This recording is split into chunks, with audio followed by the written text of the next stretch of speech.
नमस्कार दोस्तों, स्वागत है आप सभी का क्रीसेंट एजुकेशन क्लासेस में। कैसे हैं आप सभी लोग?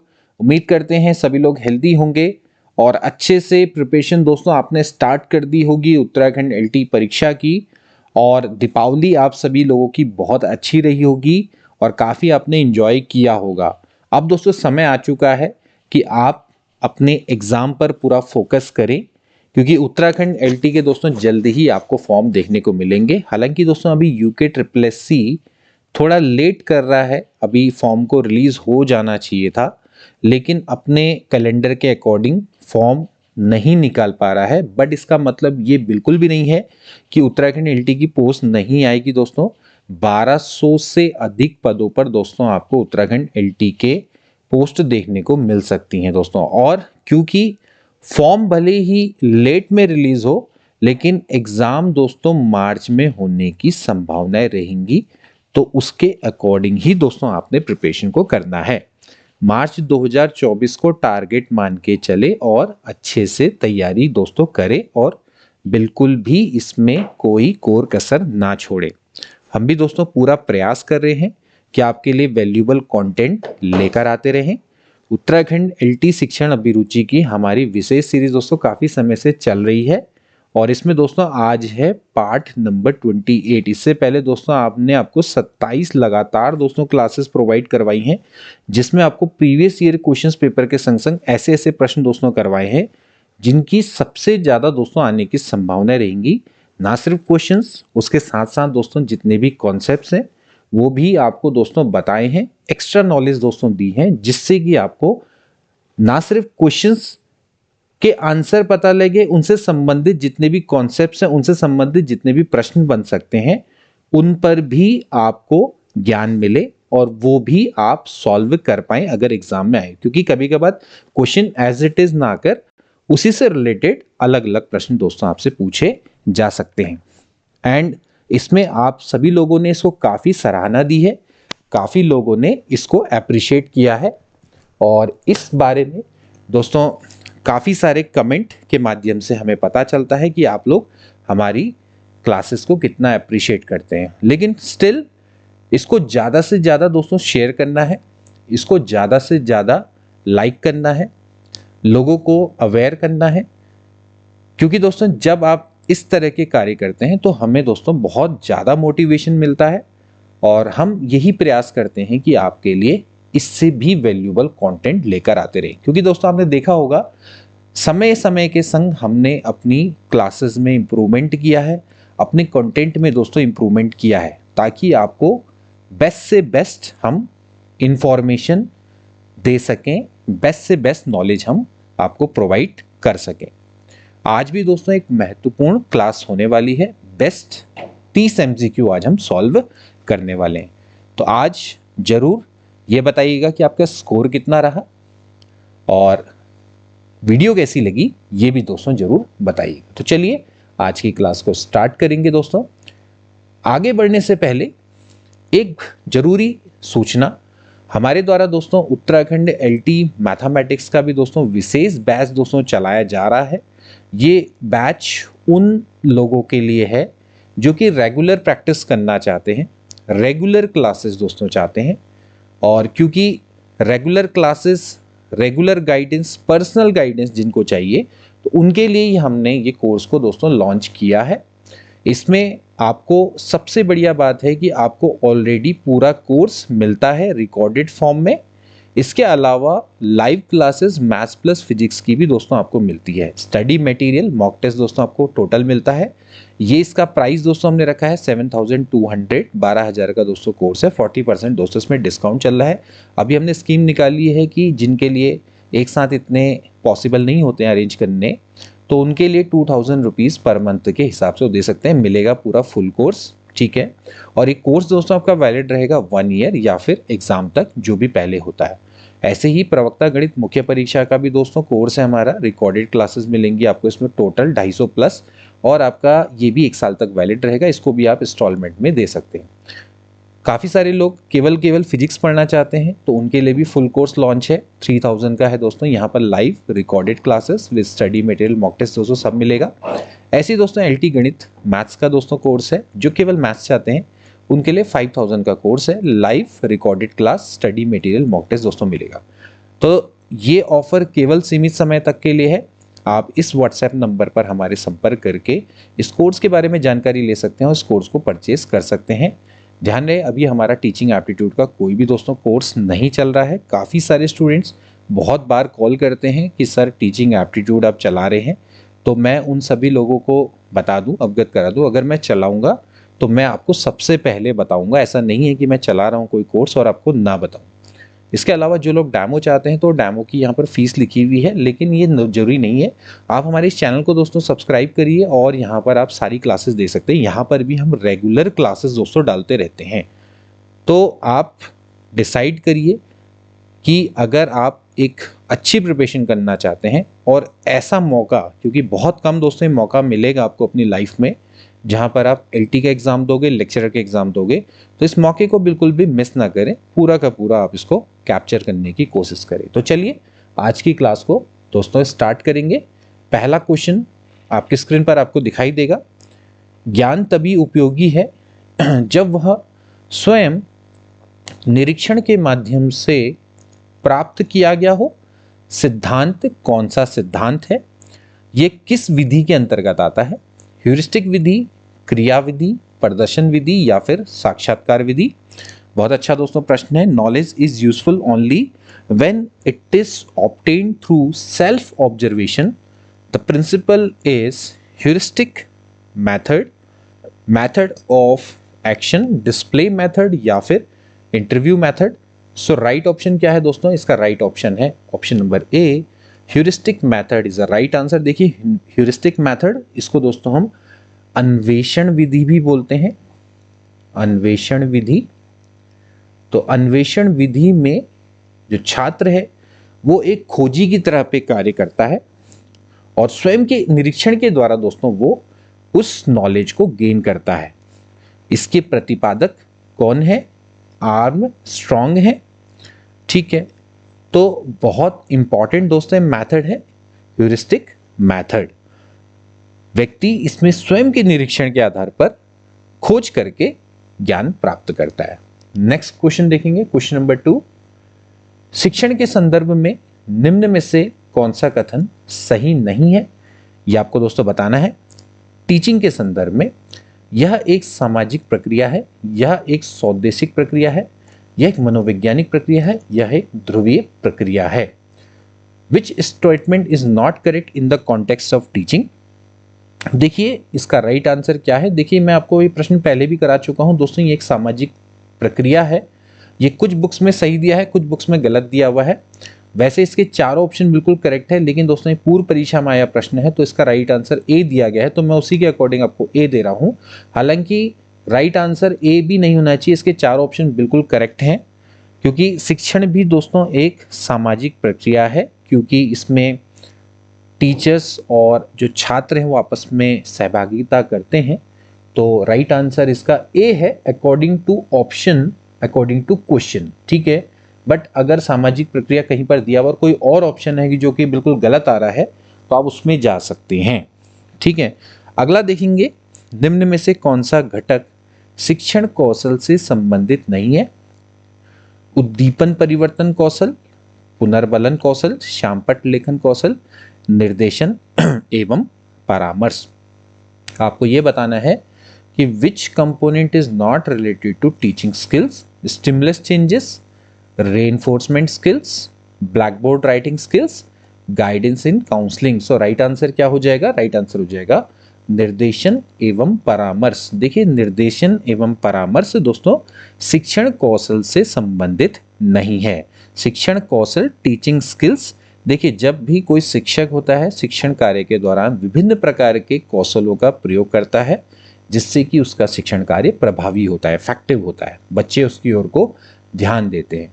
अब ये जो शिक्षण कौशल हैं वो अलग अलग मनोवैज्ञानिकों के द्वारा अलग अलग तरीके से इनको कैटेगराइज किया गया है। ठीक है, कुछ मनोवैज्ञानिकों के द्वारा 14 शिक्षण कौशल बताए गए हैं, जबकि कुछ के द्वारा 13, जबकि कुछ के द्वारा 20 से अधिक दोस्तों शिक्षण कौशल बताए गए हैं। तो इसमें दोस्तों सबसे पहला इंपॉर्टेंट कौशल है उद्दीपन परिवर्तन कौशल, यानी कि आप अपने लगातार स्टिमुलस में चेंज करते रहते हैं। जैसे आप अपनी आवाज़ में चेंज करते हैं, आप आगे पीछे दौड़ते हैं, आप आँखों के इशारे करते रहते हैं, आप उंगली से इशारे करते हैं, लगातार स्टिमुलस में चेंज करते रहते हैं। ऐसी पुनर्बलन दोस्तों कौशल होता है, यानी कि बच्चों को दोस्तों आप रीइंफोर्समेंट देते हैं, शाबाश कहते हैं, हाँ हाँ में बात करते हैं, आंसर के लिए उकसाते हैं। तो ये दोस्तों आपका क्या आता है, पुनर्बलन कौशल। ऐसी श्यामपट में आप कितना अच्छा लिखते हैं, आपका लेखन कितना सुंदर है, कितना स्पष्ट लिखते हैं, कितना बड़ा लिखते हैं, कितना डिस्टेंस के अकॉर्डिंग लिखते हैं छात्रों के। तो ये सभी दोस्तों आपके टीचिंग स्किल्स के अंतर्गत आते हैं। और भी दोस्तों कई सारे कौशल्स हैं, ठीक है, उनके बारे में दोस्तों हमने ऑलरेडी डिटेल्ड क्लासेस दोस्तों आपको दी है, आप उसको जरूर देखें, आपको काफ़ी हेल्प मिलेगी। नेक्स्ट क्वेश्चन देखें, क्वेश्चन नंबर 4। क्वेश्चन नंबर 4 है, निम्नलिखित में से किशोरावस्था में सामाजिक विकास की कौन सी विशेषता नहीं है, आपने बताना है। किशोरावस्था में जब सोशल डेवलपमेंट होता है तो उस स्थिति में क्या नहीं होता है, इन चारों में से आपको बताना है। तो समूहों से अनुरूपता यानी कि कन्फर्मिटी टू ग्रुप्स, मित्रता में समलैंगिक प्रवृत्ति यानी कि होमोसेक्सुअल टेंडेंसी इन फ्रेंडशिप्स, सामाजिक चेतना सोशल कॉन्शियसनेस, इसके अलावा मैत्रिक वफादारी मैट्रिमोनियल फिडेलिटी। ठीक है, सो ये क्या इसका राइट आंसर होना चाहिए? देखिए इसका राइट आंसर हो जाएगा दोस्तों मित्रों में समलैंगिक प्रवृत्तियां यानी कि होमोसेक्सुअलिटी। ठीक है, समलैंगिक मित्रता, ये दोस्तों जो प्रवृत्ति है ये किशोरावस्था में सामाजिक विकास की विशेषता नहीं होती है। किशोरावस्था में जब सोशल डेवलपमेंट होता है दोस्तों, अलग अलग तरह के विकास होते हैं, शारीरिक विकास है, सामाजिक विकास है, भावात्मक विकास है, तो उसमें कौन कौन सी चीजें आती हैं? तो जब किशोरावस्था में सामाजिक विकास होता है तो उसमें समूह में अनुरूपता आती है यानी कि कन्फर्मिटी ग्रुप, सामाजिक चेतना का विकास होता है, मित्रों के प्रति वफादारी की भावना आती है, सामाजिक परिपक्वता आती है, लेकिन मित्रता में समलैंगिक प्रवृत्तियां ये दोस्तों आपके नहीं आती। होमोसेक्सुअलिटी ये दोस्तों आपका किसके अंतर्गत आता है? ये बाल्यावस्था के अंतर्गत आता है, बाल्यावस्था। ठीक है, मित्रता में समलैंगिक प्रवृत्तियां।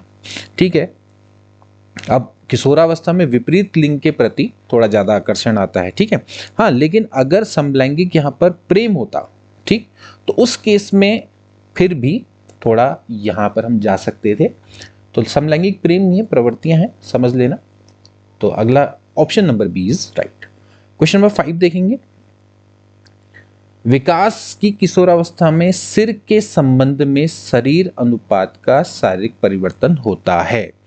अच्छा प्रश्न दोस्तों, किशोरावस्था में सिर के संबंध में शरीर अनुपात का शारीरिक परिवर्तन होता है, यानी कि सिर और शरीर का अनुपात क्या रहता है, सिंपली ये बताना आपने। ठीक है ना, तो सिर शरीर का 1/3 हो जाता है, सिर शरीर का 6वां भाग हो जाता है, सिर शरीर का 8वां भाग हो जाता है, या फिर सिर शरीर का 10वां भाग हो जाता है।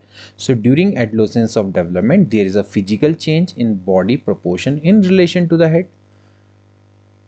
The head becomes 1/3 of the body, head become 1/6 of the body, head become 1/8 of the body, या फिर head become 1/10 of the body. So right answer is option number C, सिर शरीर का 8वां भाग हो जाता है, यानी कि हेड और जो बॉडी है इसका रेशियो 1/8 हो जाता है। इस तरह से आप इसको समझ सकते हैं, हेड बॉडी का 8वां भाग हो जाता है। ठीक है ना, अब आप इसको इस तरह से समझ लीजिए, जैसे अगर शैशवावस्था होती, देखो मैं आपको सारे रेशियो बताता हूं, शैशवावस्था होती तो उसमें हेड और बॉडी का जो रेशियो होता है वो होता है 1/4। ठीक है, 1/4। किशोरावस्था में ये हो जाता है 1/8। ठीक है, यानी कि जब बच्चा पैदा होता है तो उस केस में जो सिर होता है वो काफी बड़ा होता है बॉडी के अकॉर्डिंग। ठीक है, 1/4 भाग होता है, यानी कि जितनी पूरी बॉडी है उसका 1/4 भाग कर दोगे तो सर होगा, लेकिन जब किशोरावस्था होती है तो किशोरावस्था में बॉडी का विकास ज़्यादा होता है, तो वो जो शरीर है, जो सिर है, वो पूरे शरीर का 1/8 भाग ही रह जाता है। ठीक है, तो ऐसे करना आपको समझना है। अगला देखेंगे क्वेश्चन नंबर 6। किशोरावस्था में नैतिक निर्णय के बारे में निम्न में से कौन सा सत्य नहीं है? Which is not true about moral judgement in adolescence. ठीक है, आपको ये बताना है कि कौन सा मोरल जजमेंट आपका नहीं है। ठीक है ना। नैतिक निर्णय कम स्वकेंद्रित होते हैं। ठीक है। नैतिक निर्णय कम मनोवैज्ञानिक तनाव दबाव पैदा करते हैं। नैतिक निर्णय अधिक संज्ञानात्मक होते हैं। नैतिक निर्णय ज्यादा अमूर्त होते जाते हैं।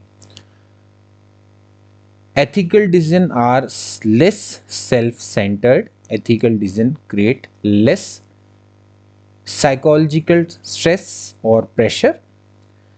Moral decision are more cognitive. Ethical decision become more abstract. तो आपने बताना है कि इसमें से कौन सा करेक्ट नहीं है। ठीक है, इसका राइट आंसर क्या है दोस्तों? इसका राइट आंसर है बी वाला, यानी कि जो नैतिक निर्णय है वो कम मनोवैज्ञानिक तनाव दबाव पैदा करते हैं। This is not right. देखिए, किशोरावस्था के टाइम पे जो मोरल जजमेंट है वो ज़्यादा साइकोलॉजिकल प्रेशर या फिर स्ट्रेस को पैदा करते हैं। ठीक है। एथिकल डिसीजन जितने भी होते हैं वो सारे के सारे आपके, या मोरल डिसीजन की बात करें, वो लेस सेल्फ स्टैंडर्ड होते हैं। ठीक है।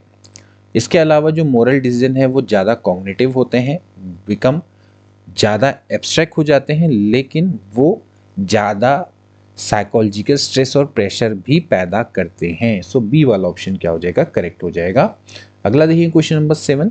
निम्नलिखित में से कौन सा एक लॉरेंस कोहलबर्ग के नैतिक विकास के सिद्धांत का स्तर है? ये आपने बताना है।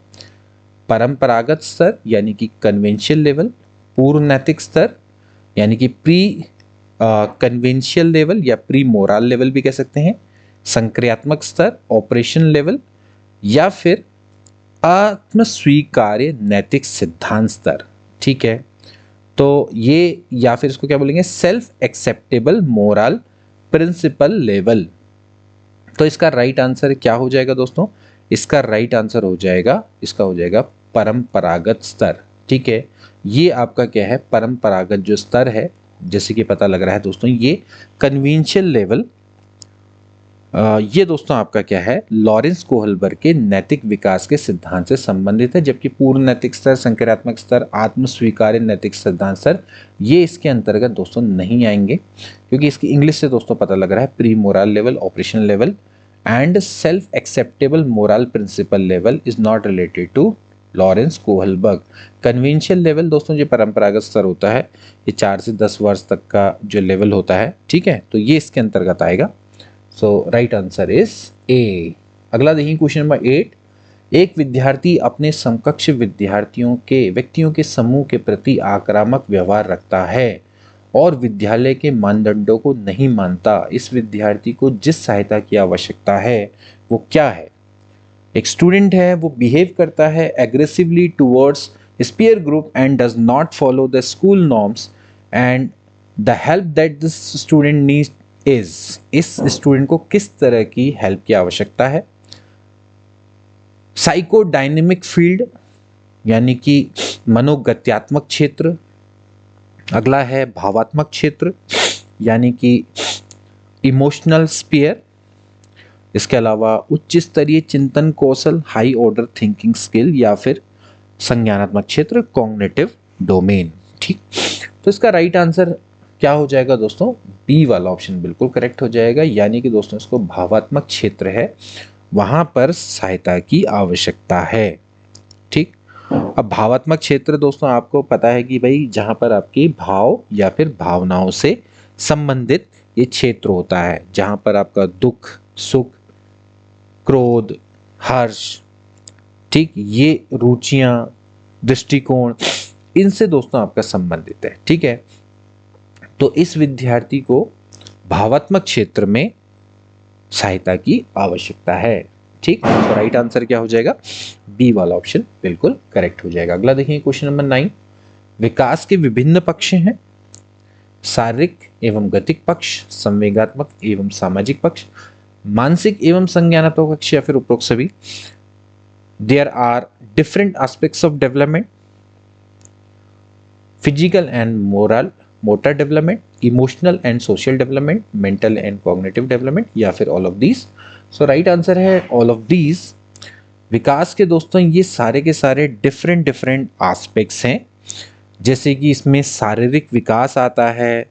शारीरिक विकास में आपका लंबाई बढ़ती है, आपकी ऊंचाई बढ़ती है, भार बढ़ता है, मांसपेशियां बढ़ती हैं, ठीक है ना, हड्डियां आपकी मजबूत होती हैं, सभी दोस्तों इसके अंतर्गत आते हैं, जितने भी आपके शारीरिक विकास है। ऐसी दोस्तों फिर इसके बाद मानसिक विकास में क्या क्या आते हैं, आपके में चिंतन की क्षमता बढ़ती है, आप लॉजिकल थिंकिंग आपकी बढ़ती है, आपकी कल्पना, स्मृति, ये सभी दोस्तों इसका विकास होता है, आपकी समस्या समाधान का विकास होता है, ठीक है ना। फिर सामाजिक विकास है दोस्तों, जिसमें सामाजिक विकास में आप मूल्यों को जानते हैं, सामाजिक समाज के नियमों संस्कृतियों के बारे में जानते हैं, उनको फॉलो करने लगते हैं, ये सभी दोस्तों आपके आते हैं, ठीक, सामाजिक परिपक्वता आती है। ऐसे ही फिर संवेगात्मक विकास है, संवेगात्मक विकास में आपके व्यवहार है उनका विकास आता है, प्रेम, क्रोध, भय, सोच इसके अंतर्गत आते हैं। तो राइट आंसर क्या हो जाएगा दोस्तों इसका राइट आंसर हो जाएगा उपरोक्त सभी, ठीक है, सभी आते हैं। देखिए जैसे मनोगत्यात्मक विकास है, गतिक विकास, इसमें आपके चलना, दौड़ना, नृत्य करना, ये सभी दोस्तों इसके अंदर जितनी भी गामक क्रिया हैं वो आपकी आती हैं। इसके अलावा भाषा का भी आपका विकास होता है, ठीक, नैतिक अलग विकास होता है, नैतिक मूल्यों का विकास। तो ये सभी दोस्तों विकास के विभिन्न पक्ष हैं। अगला देखेंगे क्वेश्चन नंबर 10, रिवर्सिबिलिटी की धारणा देखी जा सकती है, प्रतिवर्त्यता, ठीक है, प्रतिवर्त्यता, the notion of reversibility can be seen, ठीक है ना। पूर्व संक्रियात्मक अवस्था यानी कि प्री ऑपरेटिव स्टेज, संवेदी गामक अवस्थाएं यानी कि सेंसरी स्टेट, मूर्त संक्रियात्मक अवस्था, कंक्रीट ऑपरेशनल स्टेट, या फिर औपचारिक संक्रियात्मक अवस्था, फॉर्मल ऑपरेशनल स्टेज। तो क्या इसका राइट आंसर होगा? रिवर्सिबिलिटी की धारणा कहाँ देखी जाती है, किस स्टेज में दोस्तों देखी जाती है, यह आपसे पूछा जा रहा है। तो इसका राइट आंसर क्या हो जाएगा? इसका राइट आंसर हो जाएगा दोस्तों मूर्त संक्रियात्मक अवस्था या फिर कंक्रीट ऑपरेशनल स्टेज, जो स्टेज होती है दोस्तों आपकी 7 to 12 वर्ष के मध्य के बच्चे के बीच में। तो इसमें दोस्तों कोई भी विचार है, विचार का अपोजिट, ठीक है, तो विचारों की विलोम्यता इसको आप कह सकते हैं, या रिवर्सिबिलिटी है दोस्तों, ये यहां पर पाई जाती है, ठीक। और इसमें वो कोई भी जो नियम है उनको समझना स्टार्ट कर लेता है और किसी भी प्रकार के अंतर व संबंध स्थापित यहां पर कर सकता है, ठीक है। तो राइट आंसर क्या हो जाएगा? सी वाला ऑप्शन करेक्ट हो जाएगा, ठीक। अगला देखिए क्वेश्चन नंबर 11, बंडूरा के अवलोकन अधिगम सिद्धांत के अनुसार बाह्य प्रेरक और प्रतिनियुक्ति प्रेरक निम्नलिखित में से कौन सी प्रक्रिया से संबंधित है? अवधानात्मक, उत्पादन, अवधारण, या फिर अभिप्रेरणात्मक। According to Bandura's observation learning theory, external motivators and vicarious motivators are related to which of the following process? attentional, production, retention and motivational। तो इसका राइट आंसर क्या होगा? प्रतिनियुक्ति प्रेरक को आप दोस्तों डेपुटेशन भी बोल सकते हैं, ठीक है, इसकी जगह पे डेपुटेशन भी आप कह सकते हैं, ठीक है, डेपुटेशन प्रतिनियुक्ति की जाती ना, तो प्रतिनियुक्ति प्रेरक। तो बाह्य प्रेरक और प्रतिनियुक्ति प्रेरक निम्नलिखित में से कौन सी प्रक्रिया से दोस्तों संबंधित हैं? ये आपके दोस्तों संबंधित हैं अभिप्रेरणात्मक से, यानी कि मोटिवेशनल से दोस्तों संबंधित हैं, ठीक है। देखिए, प्रतिनियुक्ति प्रेरक का मतलब क्या है दोस्तों, या फिर बाह्य प्रेरक का क्या मतलब है, आप इसको इस तरह से समझ लीजिए। ये वो दोस्तों प्रेरक हैं जो कि आपको बाहर से मिलते हैं, ठीक है। किसी कार्य को करने के लिए आपको एक्सटर्नल रूप से जो समाज है या फिर किसी व्यक्ति है उसके द्वारा दोस्तों जो भी प्रेरक आपको प्रदान किए जाते हैं वो आपके क्या आते हैं, बाह्य प्रेरक, या फिर उनको प्रतिनियुक्ति प्रेरक बोला उनको जाता है, ठीक है। एक्सटर्नल मोटिवेशन या फिर डेपुटेशन मोटिवेशनल, ये दोस्तों आपके रिलेटेड हैं मोटिवेशनल यानी कि अभिप्रेरणात्मक से संबंधित हैं, ठीक। सो फोर्थ ऑप्शन में इज करेक्ट। अगला देखिए क्वेश्चन नंबर 12। कक्षा में अधिगम पर विशेष निहितार्थ वाले करने वाले थॉर्नडाइक का कौन सा योगदान रहा है। कक्षा में अधिगम पर विशेष निहितार्थ करने वाले थॉर्नडाइक का कौन सा योगदान है। Which contribution of Thorndike has special implications of learning in the classroom. मानसिक विन्यास का नियम, संलग्नता का नियम, विपरीतता का नियम या फिर प्रभाव का नियम। सो राइट आंसर क्या है दोस्तों, law of effect is the right answer. D वाला ऑप्शन दोस्तों करेक्ट है। प्रभाव का नियम जो कि थॉर्नडाइक के द्वारा दोस्तों दिया गया था, ठीक है। तो राइट आंसर क्या है दोस्तों, ऑप्शन नंबर डी। प्रभाव का नियम क्या है दोस्तों, जब भी आप कक्षा में अधिगम करते हैं या सीखते हैं कुछ भी, तो उसमें आप पॉजिटिव या फिर नेगेटिव, ठीक है, सेटिस्फेक्शन का उसमें यूज होता है, ठीक, जो कि आपका क्या है, प्रभाव के नियम के अंतर्गत आता है। इसके बाद अगला देखेंगे क्वेश्चन नंबर 13। कोहलर अपने प्रयोग से यह सिद्ध करना चाहते थे कि अधिगम मानव का अधिगम प्रयोजन पूर्ण है। Kohler wanted to prove through his experiment that human learning is purposeful। जानवरों में मनुष्य से श्रेष्ठ है। Among animals he is superior to humans, ठीक है। इसके बाद एक स्वतंत्र क्रिया है, it is an independent action, या फिर समग्र परिस्थिति का प्रत्यक्षीकरण है, it is reflection of the overall situation. तो कोहलर अपने प्रयोग से क्या प्रूफ करना चाहते थे, उनका राइट आंसर क्या है दोस्तों, समग्र परिस्थिति का प्रत्यक्षीकरण है, ठीक है। अधिगम एक्चुअली क्या है, सभी परिस्थितियों का प्रत्यक्षीकरण है। वो कहते थे कि जो अधिगम है वो सभी यानी कि ओवरऑल सिचुएशन का रिफ्लेक्शन दोस्तों क्या है, प्रत्यक्षीकरण है, ठीक है ना। अंतर्दृष्टि का दोस्तों सिद्धांत है, यानी कि आप समस्या समाधान के लिए अपनी सूझबूझ का प्रयोग कर सकते हैं, ठीक है। सो इनसाइड थ्योरी ऑफ लर्निंग, ठीक, इसको राइट आंसर क्या हो जाएगा, ओवरऑल सिचुएशन का रिफ्लेक्शन, ठीक है। अगला देखेंगे, या परसेप्शन भी आप कह सकते हैं, ठीक है ना। अगला देखेंगे, अधिगम वक्र कितने प्रकार का होता है। 1, 3, 5, 7। How many types of learning curves are there. So how many learning curves are there, actually दोस्तों हम राइट देखें तो दोस्तों इसके 3 प्रकार के कर्व होते हैं। 3 प्रकार के दोस्तों कर्व होते हैं जनरली।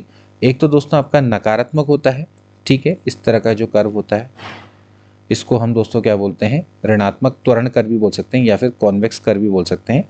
तो इसमें सीखने की गति स्टार्टिंग में तेज होती है, फिर बाद में धीरे धीरे हल्की हो जाती है, ठीक है ना। इसके अलावा दोस्तों फिर एक इस तरह का कर्व होता है जो इसको हम क्या बोलते हैं, नकारात्मक कर्व, या फिर इसको कॉन्केव कर्व भी बोल सकते हैं। तो कॉन्केव कर्व में क्या होता है, स्टार्टिंग में आप जल्दी से सीखते हैं, शुरुआत में धीरे धीरे सीखते हैं, बाद में थोड़ा तेज सीखते हैं। इसके अलावा एक मिश्रित कर्व होता है। मिश्रित कर्व क्या होता है, जनरली सभी का होता है, शुरुआत में धीमा होता है, फिर मध्य में तेज होता है, फिर अंत में फिर से धीमा हो जाता है। तो जनरली आप दोस्तों इस तरह से डिफाइन कर सकते हैं, ठीक है। इसके बाद इसके अलग भी इसको और भी तरीके से कैटेगराइज किया गया है, ठीक है, अकॉर्डिंग टू ऑप्शन नंबर मतलब 3 इसका बिल्कुल करेक्ट आंसर है, ठीक है। अगला देखेंगे, सामाजिक रचनावाद के जनक के रूप में निम्नलिखित में से किसे जाना जाता है। सामाजिक रचनावाद, ठीक है, who is the father of social constructivism. Vygotsky, Dewey Bruner या फिर प्याजे। वाइगोट्स्की, डीवी ब्रूनर और प्याजे। सो राइट आंसर क्या है दोस्तों, राइट आंसर सभी लोग जानते होंगे दोस्तों, ए वाला ऑप्शन बिल्कुल करेक्ट है। Vygotsky is known as a father of social constructivism, ठीक है, सामाजिक रचनावाद के जनक। क्योंकि सामाजिक रचनावाद में दोस्तों किसको इंपॉर्टेंट माना जाता है? सामाजिक और सांस्कृतिक कार्यों को महत्वपूर्ण माना जाता है। ठीक है, तो ध्यान रखना है। सामाजिक रचनावाद वाइगोट्स्की, और अगर पूछा जाता संज्ञानात्मक रचनावाद तो ये, या फिर संज्ञानात्मक निर्मितवाद, तो कौन रिलेटेड होता? पियाजे से रिलेटेड होता। ठीक है, अगला देखेंगे क्वेश्चन नंबर 16। मानव मस्तिष्क को प्रतीकों के कुशल प्रयोग के प्रणाली जिसके द्वारा ज्ञान प्रवाहित होता है के रूप में देखा जा सकता है। इस दृष्टिकोण को क्या कहा जाता है? मानव मस्तिष्क, the human mind can be viewed as a system of efficient use of symbol through which knowledge flows. What is this approach called? मानव मस्तिष्क को प्रतीकों के कुशल प्रयोग, या फिर आप इसको कह सकते हैं मैनिपुलेटिंग, ठीक है, जिसके द्वारा ज्ञान प्रवाहित होता है के रूप में देखा जा सकता है। इस तरह का दृष्टिकोण क्या है? दिस इज सूचना प्रक्रम दृष्टिकोण, अभिसारी चिंतन दृष्टिकोण, मनोविश्लेषणात्मक दृष्टिकोण, या फिर गत्यात्मक दृष्टिकोण या प्रणाली दृष्टिकोण। इसका राइट आंसर ए वाला है दोस्तों, सूचना प्रक्रम दृष्टिकोण इसको बोला जाता है। Information process approach. Information process approach simple सा है कि मानव मस्तिष्क क्या करता है, जो प्रतीकों हैं या फिर जितने भी आपके सिंबल्स हैं उनका कुशल प्रयोग कर पाता है। ठीक है, और जिसके द्वारा मानव मस्तिष्क क्या है, एक तरह से एक प्रणाली है जो कि कुशल प्रतीकों का कुशल प्रयोग कर पाती है। ये एक सिस्टम है और जिसके कारण ही नॉलेज गेन हो पाती है, नॉलेज फ्लो कर पाती है। ठीक है, सो ये इंफॉर्मेशन प्रोसेसिंग अप्रोच के अंतर्गत आता है। ठीक है, एटकिंसन के द्वारा दोस्तों ये दिया गया था। ठीक है, अगला देखेंगे क्वेश्चन नंबर 17। किस प्रकार का अनुबंधन अधिगम के लिए सर्वाधिक प्रभावी है? Which type of conditioning is most effective for learning? विलंबित अनुबंधन, डिलेड कॉन्ट्रैक्ट, समकालिक अनुबंधन यानी कि सिंक्रोनस कॉन्ट्रैक्ट, अनुमार्गी अनुबंधन, रोटिंग एग्रीमेंट, या फिर पश्चिगामी अनुबंधन,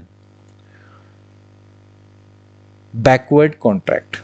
तो किस प्रकार का अनुबंधन बेस्ट होता है अधिगम के लिए, वो सबसे ज्यादा प्रभावी है? तो इसका राइट आंसर दोस्तों क्या है? विलंबित अनुबंधन यानी कि delayed conditioning is more effective. ठीक है, मोर इफेक्टिव फॉर लर्निंग, क्योंकि विलंबित अनुबंधन में होता क्या है दोस्तों कि इसमें कृत्रिम जो उद्दीपक है का प्रारंभ और वो अंत दोनों क्या होता है, मूल उद्दीपक से पहले होता है। ठीक है, और इसमें समयांतराल भी क्या होता है, 4 से 5 सेकंड के बीच में होता है। तो विलंबित अनुबंधन दोस्तों सबसे ज्यादा प्रभावी होता है अधिगम के समय पर। ठीक है, so delayed contract is most effective. Next question देखेंगे दोस्तों, क्वेश्चन नंबर 18। डिस्लेक्सिया किससे संबंधित है? मानसिक विकार से, पठन विकार से, व्यवहारगत विकार से, या फिर गणितीय विकार से? Dyslexia related to mental development, reading disorder, behavioural disorder, या फिर मैथमेटिकल डिसऑर्डर। सो डिस्लेक्सिया दोस्तों आपका किससे संबंधित है? Option number B is right दोस्तों, पठन विकार से संबंधित है।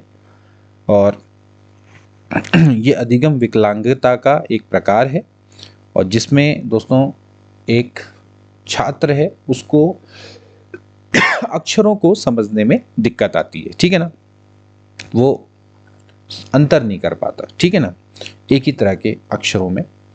तो इसका राइट आंसर क्या हो जाएगा? पठन विकार is the right answer, reading disorder है दोस्तों। ठीक है, अगला देखेंगे क्वेश्चन नंबर 19।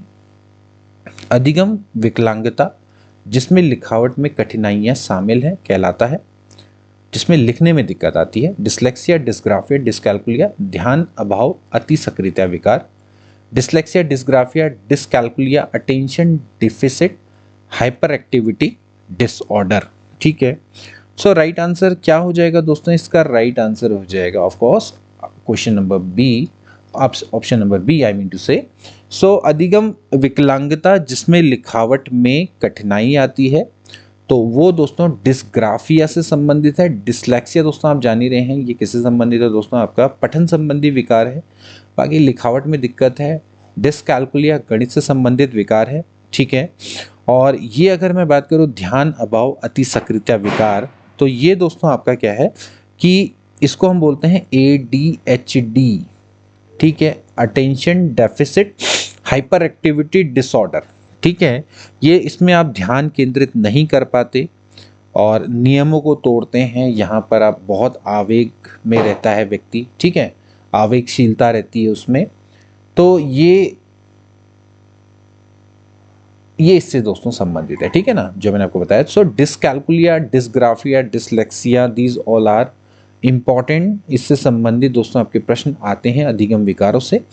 अगला देखेंगे, आसुबेल के अनुसार किस प्रकार की सीखने की समस्या का समाधान निहित होता है?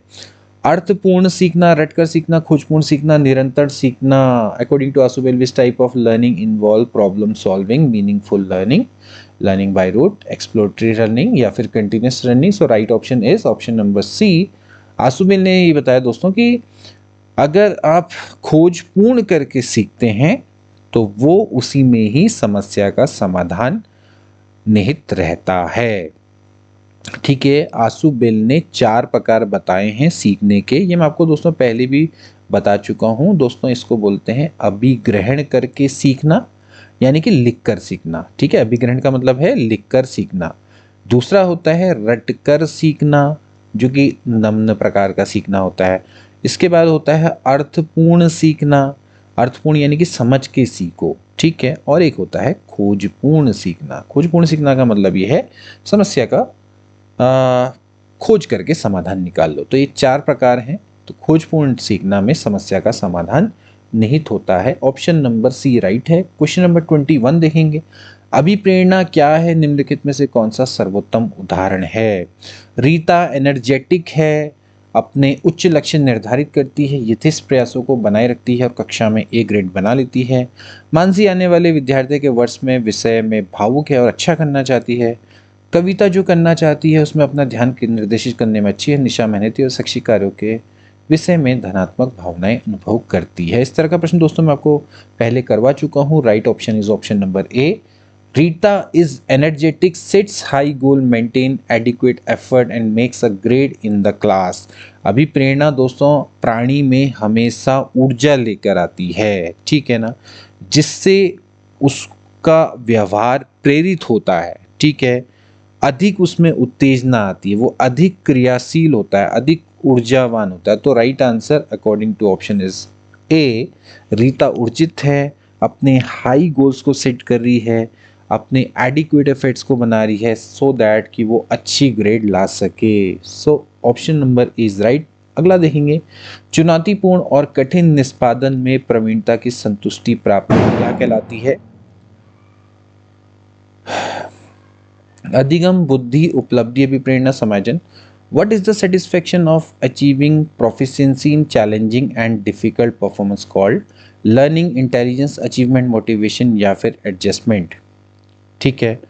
तो चुनौतीपूर्ण और कठिन निष्पादन में प्रवीणता की संतुष्टि की जो प्राप्ति है दोस्तों वो कहलाती है उपलब्धि, अभिप्रेरणा, यानी कि अचीवमेंट, मोटिवेशन, ठीक। तो ये उपलब्धि, अभिप्रेरणा क्या है दोस्तों? आप श्रेष्ठ बनना चाहते हैं तो श्रेष्ठता की खोज पर दोस्तों ये ज़्यादा बल देती है, ठीक है। तो उपलब्धि, प्रेरणा, चुनौतीपूर्ण और कठिन निष्पादन में प्रवीणता की संतुष्टि की प्राप्ति, इसको हम बोलते हैं उपलब्धि, अभिप्रेरणा। एक तरह से एक्वायर्ड दोस्तों ये मोटिवेशन होता है, ठीक है। मॉस्लो की अभिप्रेरणा सिद्धांत में कितने प्रेरक हैं? कितने दोस्तों इसमें प्रेरक हैं? राइट ऑप्शन है ऑप्शन नंबर डी, 5 दोस्तों इसमें प्रेरक हैं। तो राइट ऑप्शन क्या हो जाएगा दोस्तों? 5 प्रेरक हैं। वैसे देखा जाए तो प्रेरक की जगह पे ये 5 दोस्तों इसकी अवस्थाएं होनी चाहिए, ठीक है। अब मैस्लो में अगर प्रेरक की बात करें तो वैसे तो 2 ही प्रेरक होते हैं, एक जन्मजात और एक अर्जित। जन्मजात, सॉरी इसको सही रखते हैं। वैसे देखा जाए तो प्रेरक कितने होते हैं? 2 होते हैं, मैस्लो के द्वारा दोस्तों 2 प्रेरक बताए गए हैं, एक जन्मजात प्रेरक और एक अर्जित। ठीक है, और ये अवस्थाएं हैं 5 जो अवस्थाएं, ठीक है ना। तो इसमें भाई आत्मसिद्धि, सम्मान, प्रेम, सुरक्षा, शारीरिक अवस्थाएं, ये सभी दोस्तों आपकी अवस्थाएं आती है। तो 5th ऑप्शन इज राइट। अगला देते हैं, प्रगतिशील परिवारों में बच्चों में अपेक्षाकृत कौन सा प्रेरक अधिक प्रबल होता है? संबंधन, उपलब्धि, जिज्ञासा, आक्रामकता। Which motivators is relatively stronger in childrens in progressive families? Affiliation, achievement, curiosity या फिर एग्रेशन।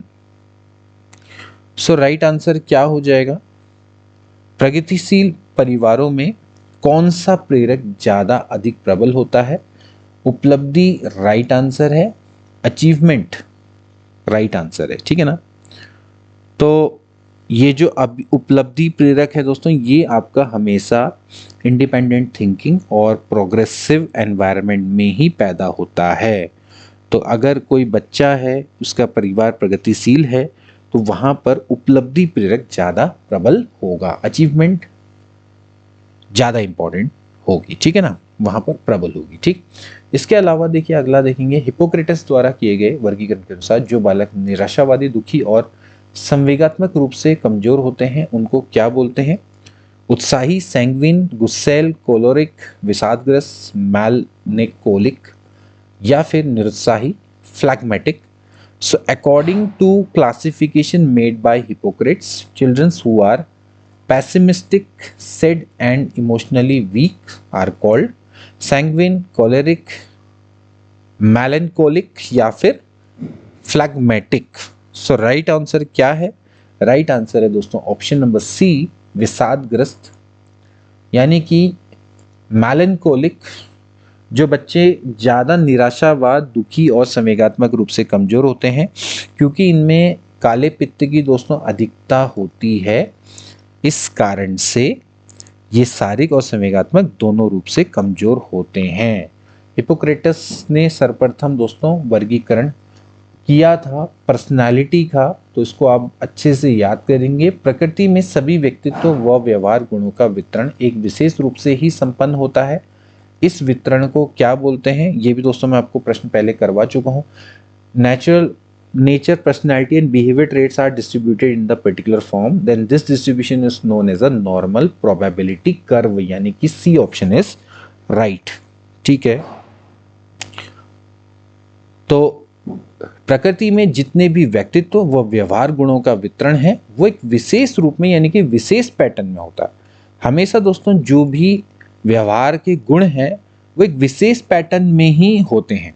ठीक है, उन गुणों का कोई सा भी पैटर्न हो सकता है, तो हमेशा क्या करेगा कि विशेष पैटर्न को फॉलो करेगा। किसी में वो शील गुण बहुत अत्यधिक मात्रा में होंगे, किसी में बहुत कम होंगे। ठीक है, मतलब कि जो बहुत अत्यधिक मात्रा वाले या बहुत कम मात्रा वाले लोग बहुत कम होते हैं। किसी में गुणों की बहुत अधिक मात्रा है तो ऐसे लोग भी बहुत कम होते हैं, किसी में गुणों की बहुत कम मात्रा है ऐसे लोग भी कम होते हैं। जिनमें सामान्य रूप से वितरण होता है ऐसे लोग ज़्यादा होते हैं। ठीक है, ये सिंपली ये बताता है। ठीक है, अगला देखेंगे क्वेश्चन नंबर 27। व्यक्तित्व मापन की एक टेक्निक जिसमें व्यक्ति को अनेक चित्र दिखाकर दृश्य पर आधारित पात्रों के विचारों भावनाओं पर कहानी बनाने को कहा जाता है, ये कौन सी दोस्तों विधि है? तो इसका राइट आंसर क्या होगा? In one technique of personality measurement the subject is asked to view a number of pictures and create a story based on the characters through thoughts and feeling based on the scene. This technology is known as, इसको हम दोस्तों क्या बोलते हैं? इसको हम बोलते हैं दोस्तों right answer option number B, projective method. ठीक है, प्रोजेक्टिव दोस्तों मेथड होती है, इसमें चित्रों को देख के कहानियां लिखनी होती हैं। ठीक है, एक्चुअली जो प्रोजेक्टेड मेथड क्या होती है दोस्तों? प्रोजेक्टेड मेथड में व्यक्ति के जो अंदर अचेतन मन में जो दबी हुई भावनाएं हैं, इच्छाएं हैं, उनको जानने का प्रयास किया जाता है। तो इसमें कई चित्र हैं, दृश्य हैं, उनको दिखाकर उनसे कहानी लिखने को बोला जाता है, जैसे कि थियामेटिक अपरसेप्शन टेस्ट है। इसके अलावा जैसे हर्बर्ट रोसा का इंक ब्लॉट टेस्ट है। ठीक है, ये सारे के सारे कैसी मेथड है? प्रोजेक्टिव मेथड है, जिससे कि व्यक्ति की पर्सनालिटी के बारे में पता लग सके। ठीक है, अगला देखिए क्वेश्चन नंबर 28। भारतीय चिकित्सकों फिजिशियन के अनुसार व्यक्तित्व के 3 अवयव पित्त, बाइल, वात और कफ म्यूकस है। व्यक्तित्व का ये वर्गीकरण कहलाता है। देखिए ये दोस्तों Indian physician, the 3 components of personality, bile, air and mucus, this is the classification of personality. ये किसके अंतर्गत दोस्तों आता है? मनोविश्लेषण सिद्धांत, घटना क्रिया सिद्धांत, प्रकार सिद्धांत या फिर सील गुण सिद्धांत। सो राइट आंसर क्या हो जाएगा? Option number C, this is according to type theory. ठीक है, व्यक्तित्व वात, पित्त व कफ के रूप में होता है। ये दोस्तों आपका किसके अंतर्गत आता है? प्रकार या फिर प्रारूप सिद्धांत के अंतर्गत दोस्तों ये आता है। Option number C is right. Question number 29 देखेंगे। व्यक्ति के व्यक्तित्व का अध्ययन करने वाली वह प्रविधि जिसके द्वारा उसकी जीवन शैली, व्यवहार, तौर तरीकों, विचार और भावनाओं का अवलोकन किया जाता है।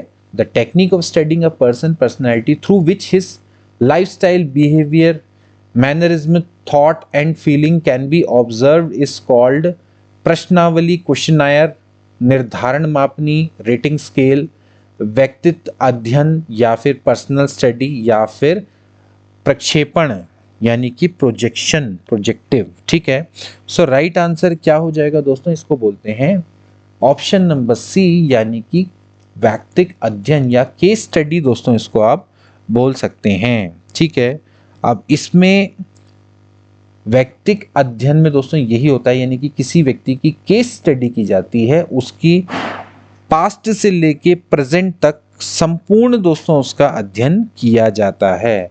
टाइडमैन के द्वारा दोस्तों ये विधि का प्रतिपादन किया गया था। तो इसमें उसकी जीवन शैली, व्यवहार, तौर तरीकों, विचारों, भावनाओं का ऑब्जर्वेशन किया जाता है। ठीक है, अगला देखेंगे क्वेश्चन नंबर 30। निम्नलिखित में से कौन सा एक सामूहिक शाब्दिक बुद्धि परीक्षण का उदाहरण है? रेवेंस प्रोग्रेसिव मैट्रिसेस परीक्षण, आर्मी अल्फा परीक्षण, वेस्लर वैल्यू बुद्धि परीक्षण, आर्मी बीटा परीक्षण। Which of the following is an example of mass verbal intelligence test? Raven's progressive matrices test, army alpha test, Wechsler value intelligence test या फिर army beta test. आपको ये बताना है दोस्तों कि इसमें से कौन सा सामूहिक शाब्दिक बुद्धि परीक्षण है। पहले तो ग्रुप वाला परीक्षण है, ठीक है, ग्रुप इंटेलिजेंस टेस्ट है, इसके अलावा शाब्दिक भी है। सो राइट आंसर दोस्तों क्या हो जाएगा? राइट आंसर हो जाएगा बी वाला, आर्मी अल्फा परीक्षण। दिस इज ग्रुप यानी कि mass as well as verbal. ठीक है, तो सामूहिक शाब्दिक है, जैसे आर्मी बीटा परीक्षण है तो ये सामूहिक अशाब्दिक परीक्षण है। ठीक है, इसको ध्यान रखेंगे। ठीक, जबकि वेस्लर वैल्यू बुद्धि परीक्षण है वो सामूहिक नहीं है, ये व्यक्तिगत परीक्षण है जिसमें एक ही आदमी का लिया जाता है एक बार में। सामूहिक में क्या होता है, एक साथ कई आदमियों का लिया जाता है। ठीक है, या व्यक्तियों का लिया जाता है परीक्षण। सो राइट ऑप्शन क्या हो जाएगा? According to option number B is correct. Okay, so दोस्तों ये थे आज के महत्वपूर्ण MCQ. I hope that you all like this session, और आपको अगर ये पसंद आया है सेशन तो अपने दोस्तों के बीच में जरूर शेयर करना। पहली बार अपने चैनल पर आ रहे हो तो यार लाइक जरूर करो और सब्सक्राइब करना ना भूलें। ज़्यादा से ज़्यादा दोस्तों इस वीडियो को अपने दोस्तों के बीच में शेयर जरूर करें। मिलते हैं नेक्स्ट क्लास में ऐसी ही एक और वीडियो के साथ। तब तक के लिए take care and good bye.